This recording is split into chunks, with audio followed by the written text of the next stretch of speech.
Chargers will be taking on the Ravens on Monday Night Football. We're here to break it down from a props perspective. Welcome, everyone. Props and Parlays Today. I'm Andy. Joining me, as always, Andrew McInnis from WagerTalk.com. Go and hit the like button, subscribe, leave us a comment in the comment section. Give me your best bet for this game. If you don't have a hot take, if you don't have like a crazy best bet, we'll give you a little code word to put in the comment section. Andrew, we're going with power. Great word, power, Power. So just type that in the comment section. It helps boost the algorithm. Appreciate you guys for doing that. All right, Andrew, let's get right into it. We've got the Ravens and the Chargers. We will start with some passing props. Any of these piquing your interest? Yeah, we got Brian Power on this show. Geez, the keyword of the day. I like it there, and it's working pretty well. It's working pretty well. I love the idea with the comments there. Yeah, this is an interesting game, and I've got a couple props that I like, but I don't love a lot overall. And most of them are actually in the receiving section here, Andy.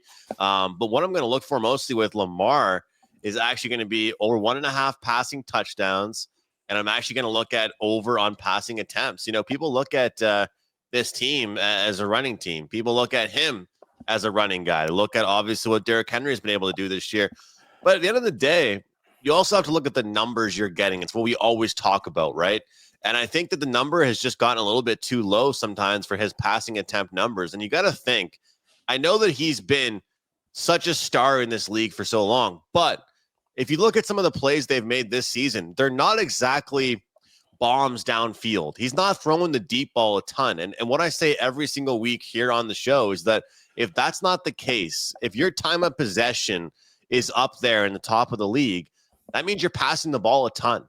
You know, like some teams that have guys that are throwing the ball a lot, they march the field in 6 or 7 plays. And between the running and then short balls, Lamar's actually throwing the ball a decent amount. So I will be looking towards the over attempts for Lamar. And again, the over 1.5 passing touchdowns, 4 of his last 5 games. You might not think with how much himself or Derrick Henry or others will run the ball in, he would be going over 1.5 passing touchdowns, but he has achieved that in 4 of his last 5 games. I don't have much on Justin Herbert, Andy. Do you have anything on him? No, I think I'm not taking unders on the Ravens secondary, so if anything, you're going to lean to the over. But I know the Chargers, one of the things they do really good is they just run the play clock down a lot. So you almost end up with a few limited possessions. That being said, he had close to 300 yards against Cincinnati. Cincinnati's secondary, I think, is about on par with Baltimore. So I would lean there too. And I'm glad you were talking about Lamar Jackson overs, because maybe people get thrown off the scent a little bit last week with the snow game. He only had 207 yards, but before that, 290, 280, 289, 281, 323, 348. Like, this guy that's been an over machine. He's done that against good pass defenses, bad pass defenses. But I will say I do like this Chargers defense, and this is a different Chargers team, man, with Harbaugh. This isn't a defense that's just, falling flat on their face in the biggest moments like they have in the past. They've kind of been coming through. So I don't think I'll get to the window on any of those, but definitely lean the overs as well. I just found this, Andy, and I didn't have anything for him, but Justin Herbert under on interceptions. He's gone a ton of passing attempts without a pick. I mean, his no interception prop for us to be able to get this number, it's been pretty good. And although both teams have really good pass rush, and I actually am interested in, we haven't been talking special team. I'm looking at kind of the sack prop tonight, over 5.5 sacks overall. But I do think that under on picks could be a good one, as he's actually been taking care of the ball pretty well. Yeah, it's almost a line that you're like, why is this so low? He has 1 interception. Yeah. He has 1 interception this year, and it was in week 2 against Carolina of all teams. So you're right. Taking really, really good care of the ball. The under, like, why is Lamar's -130 and Herbert's is -110? You would think it would be. It's like, do they know something, or is it like one of those where he's so due for an interception? Like, are the books tricking us in that one? So I found this website that said Herbert has gone 246 passing attempts without an interception. And that's to me, That sounds like it's too good to be true. Like I'm cross-referencing that while we're like starting the stream because I'm like, there's no way that's true. But that's pretty cool. It That's is pretty good. true. Yeah, absolutely. All right, let's move to receiving props. I'll let you go first. I'm sure we both have a couple in this one. What do you like? Well, there's a couple guys that have been really good to me this season, and one of them is actually Zay Flowers. But I'm going to go under on him. And I know I mentioned the passing attempts over, but you take a look at kind of I guess the expression for me would be the amount of mouths to feed on this Baltimore Ravens team right now. When I look at some of the games that they've played in lately, Andy, a lot of guys have been getting attention. A lot of guys have been getting the ball.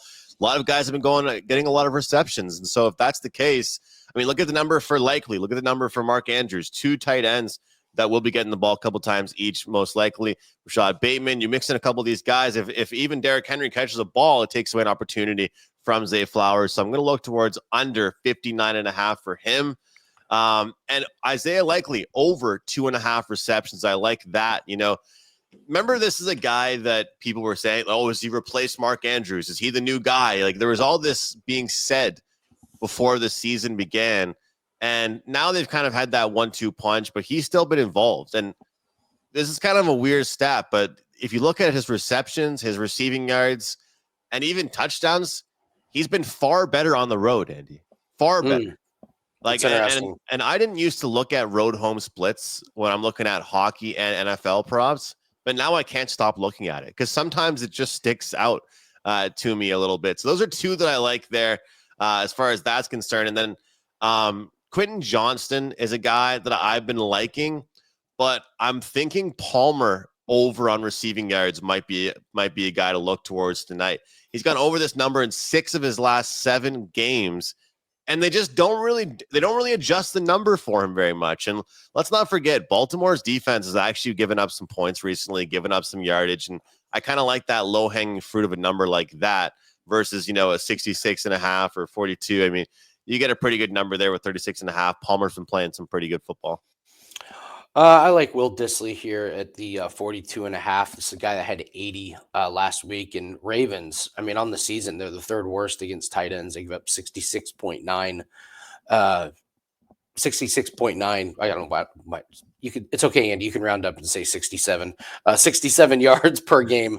So this number seems a little off. I mean, Will Dissly's just really come on. It's like not really one of those guys that you would think has been, or that you would have thought at the beginning of the year, like, oh man, I got to have a bunch of Will Dissly stock. But he definitely has been has been very good. I don't think this is an actual prop, but if I could take the over half on Rashad Bateman to drop a really easy catch that's like right in his hands, I would absolutely take that. He does that once a game. Yeah, I mean, look at Will Dissly. I mean, 80 against the Bengals. That's a team he should have, really, torn apart. And he had 5 catches for 30 yards against Tennessee. That's a really good secondary. Had a bad game against Cleveland, but they were up big, didn't throw it a whole lot. So then 41-81 before that. So guy seems to be coming on quite a little bit. Andy, can we also add that Bateman, if he would have caught that ball you're talking about, he would have gone to the house. Would have gone to the house, or like 3rd and 12, it would have gotten him a first down. Like, yeah, he doesn't do that on like first down. No, yeah. He doesn't. That's absolutely for sure. Oh, all right. I think that's good for receiving. Andy, I'm curious your take about the whole Likely and Mark Andrews situation because, I just don't really know. I don't really know kind of each night who's going to be the guy. But at the end of the day, I'm far more intrigued to look at Isaiah Likely props. I really am. And more specifically, just like I said, the reception prop is kind of what intrigues me as well. I feel like I know this isn't a fantasy show. It's a prop betting show. But at the end of the day, Mark Andrews fantasy owners can't be happy either, especially when you look at this number from a betting perspective. One guy's 32 and one guy's 26 here. The only guy I'd be interested in taking tonight with betting props to the over would be Likely. Are we on the same page with that one? I don't know what the deal is with Mark Andrews. I don't know if there's a lingering injury or something, but my problem with these guys is just the consistency. I mean, there just is none. Like 22 yards for Andrews, then 68, and then 26, and then 36, and then 41. And, even Isaiah Likely, against Denver, no catches for one target. Against Pittsburgh, he had 75 yards in the snow game. And then against Cleveland, 47 yards. But before that, 17. So these guys are just really tough to try and figure out. Yeah, if you're looking at upside, it's probably likely because Mark Andrews, I was pretty stunned with this. He's not even 30 years old. Mark Andrews is 29 years old. But man, this year, doesn't he look like he's aging and, kind of, I don't know.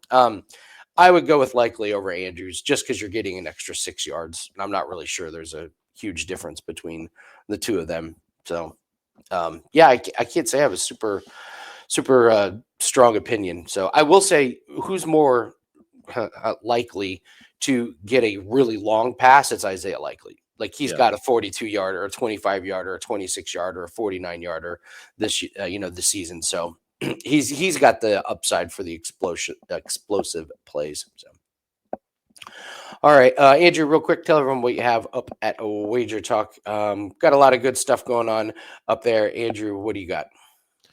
Andy, we're 7-1 this season with NHL 5% plays. Doing super well with that. Not doing well with my webcam right now, though, because that keeps cutting out. But yeah, 7-1, 5% plays this year in the NHL. This is a team total bet tonight, and I don't think I've had a 5% team total this season. So I love these plays, and this is just an opportunity to bet on one team's offense, fading one team's defense, one team's goalie, and hopefully look for a really good bet on spot and a hot spot. So you can get that over at Wager Talk, or you can join me for 1 month of NHL plays. I've been advertising that quite a bit, trying to get people on longer term because, there's going to be some down days, but I think overall we're coming out on top. We're on a pretty good streak here. I think we're plus 10 units overall, all sports in the last 7 days. So it's a slow grind, nothing special, but it's been pretty good. And as far as the NFL, there's only one NFL prop I like so far. And I'll also have a free prop for Wager Talks today in a couple of hours. Nice. I don't have anything up for today. Probably going to pass on official client plays in the NFL. I'll be putting up an NHL play as well for all access clients. That'll go up in a little bit, but should be a pretty quiet Monday here. We will go to the rushing props. Rushing props are kind of interesting because I'd like to use something with J.K. Dobbins because I think you're starting to see just a little bit of cracks in the Ravens rushing game. 2 out of the last 3 teams have rushed for over 120 yards against them. They were, lights out. You couldn't run the ball at all against them, but maybe we might see them slowing down a little bit. That being said, last week was a game where they had an obvious advantage in the passing game, and they just didn't run the ball that much. They ended up passing it a ton against Cincinnati. So I wonder if we see a little bit more of that, where you end up with J.K. Dobbins like doing what he did last week, which is going under his rush attempts. His rush attempts are 12.5 here. Gus Edwards back in the mix. Justin Herbert ran for 5 times. So I might lean under on J.K. Dobbins on the rush attempts, but at 47.5, it looks really enticing, but then you got to remember Justin Herbert runs the ball, Gus Edwards runs the ball, and the way to beat the Ravens is to pass on them. So what do you think? Yeah, I'm going to look towards taking this is something that I've stayed away from since Derrick Henry came to the Baltimore Ravens, but I'm going to take over 7.5 rushing attempts for Lamar Jackson. I just think that I've looked at what his production has been lately. I look at how successful he's kind of been running the ball. And the thing is, even though he hasn't been going over his attempts in the past couple of games, the production has been there when he's running the ball. And I think that he's going to go back. This is one of those games that I feel with the pass pressure that the Chargers provide, he's going to have no choice but to escape the pocket a few times. And it's not going to be planned. Right. And that's the best part of Lamar is that it's not going to be planned. A lot of these aren't designed QB runs, right? It's just improv. It's just him escaping the pocket and finding space. So you take a look at the past few games against Pittsburgh, Cincinnati, Denver. He didn't hit this, but Cleveland, Tampa, Washington, Cincy, the previous games before that, he did go over the 7.5 number. I'm confident here. I think the fact that there's a good pass rush coming from the Chargers, he'll have no choice but to escape the pocket, which also leads me, I think, by taking this number, by taking the over on some attempts and 1.5 passing touchdowns, The only way I'd look on Derrick Henry tonight would actually be the under. I think tonight for the Ravens is actually going to be a passing game, and I think the Chargers, until they can't, they're going to run the ball. But once they can't and it's not working, or they go down in this game, then they're not going to be able to. There's something that we have to be noting: the fact that J.K. Dobbins' number is only 46.5, right? Yeah. Seeing it at 46.5 has got to be a little bit of an eye opener for us. Yeah, Derrick Henry's also slowed down a little bit, and what's strange about him is it's so unlike Baltimore to inexplicably go away from him at certain times. And I mean, you look at his production last 2 weeks against Cincinnati, 16 for 68, and against Pittsburgh, 13 for 65. I wonder if there's an injury there. I wonder if there's something where, I mean, look at his carries to start the year: 13, 18, 25, 24, 15, 24. He hasn't gotten over 16 carries in the last 5 games. So like his attempts are really going down. And these are games that, they lost to Pittsburgh and Cleveland, but 15 carries in a big win against Tampa. He did have 23 in a big win against Denver, but only 16 in a win against Cincinnati. I don't know. There might be something there where either they're trying to save him a little bit for the play. Of course, they lose this one. They're 7-5, and now, like, what are you saving him for? But I just wonder, I wonder if something is there. Now, on the flip side, you could say, well, they did save him the last 2 weeks. It didn't work, and they probably regretted it. Chargers number 5 in the league, rushing yards allowed to running backs. Yeah, but this number doesn't say anything of rushing yards allowed to quarterbacks. So maybe that could lead to something for Lamar. But 85.5 is a lot. But do you think that his numbers like very, very confidently correlate with the success of the Ravens, or could he put up 55 yards and them still have a really good game? They could. I think they could happen. I think that, Of course. I mean, yeah, Lamar's great. Like, of course he could do it, but it just feels like it feels like the Ravens have, won these games by like really punishing the other team and being able to soften them up, and that opens up a lot of things. I was really surprised at his lack of production against Pittsburgh. Now it is Pittsburgh, but just the lack of rush attempts was really surprising for me. I mean, 13 carries in that game. That's yikes. What are you doing? So, and I will say this, it does make sense against Cincinnati. Like against Cincinnati, you want to throw the ball. Like Lamar threw for 290 and 4, no interceptions. So yeah, that makes sense. But again, only 16 carries. Yeah, I don't know. Maybe they have been saving him from this one. I'm not willing to pay to find out at 85.5. That's for sure. So. All right. The only other thing, Andrew, I thought was a little interesting. The Chargers team total at 23.5. They've all of a sudden kind of been scoring a lot of points. It's like their offense is really starting to click. And I look at some of these point totals, and 34 against Cincinnati, 27 against Tennessee. That's a good number. 27 against Cleveland, 26 against New Orleans. So last 4 weeks, they've gone over this. And this was one of those where they didn't go over in week 1. They barely get over against Carolina, not over against Pittsburgh, not over against Kansas City. They have their bye week. Then their offense kind of starts to click in the last 4 weeks. So just a little note there that the Ravens can be in some shootouts, and the Chargers have been putting up some points. So I don't think that looking at the team total for the Chargers is the worst spot. So all right, guys, that is going to do it for us. Go check out Andrew's 5% best bet up at WagerTalk.com. Good luck on all your plays, and we will see everyone next week.